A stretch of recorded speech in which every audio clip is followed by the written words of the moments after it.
বাংলাদেশে নতুন সংবিধানের বাস্তবতা তৈরি হয়েছে। এই বাস্তবতাকে পাশ কাটিয়ে কেউ যাবেন না। আমরা রাজনৈতিক দলগুলোর কাছে উদাত্ত আহ্বান রাখবো, আমরা বয়সে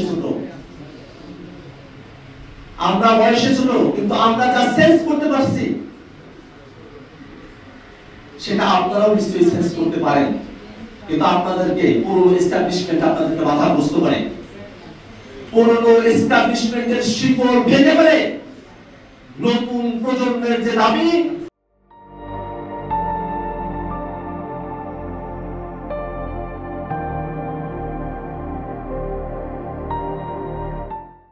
গণপরিষদ নির্বাচনের সঙ্গে একাত্ম হওয়ার জন্য বাংলাদেশের ইসলাম বিরোধী সকল রাজনৈতিক দলের প্রতি আমরা উদাত্ত আহ্বান রাখছি।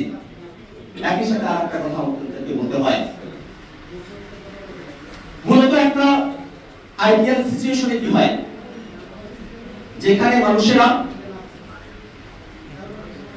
জীবন দেন, গণঅভ্যুত্থান করেন, বিপ্লব করেন, তারপর সেখানে একটা গণপরিষদ হয়, সেই গণপরিষদের মধ্য দিয়ে সংবিধানটা ঠিক হয় এবং তারপরে সংসদ পার্লামেন্টের মতো নির্বাচনিক ব্যবস্থাপনা শুরু হয়। আমরা যখন গণপরিষদ নির্বাচনের কথা বলি, অনেকে সংসদ নির্বাচনের ব্যাপারে আমরা সেটাকে পিছিয়ে দিতে চাই, আমরা সেটাকে ডিলে করতে চাই, এই ধরনের বক্তব্য বাজারে নিয়ে আসেন।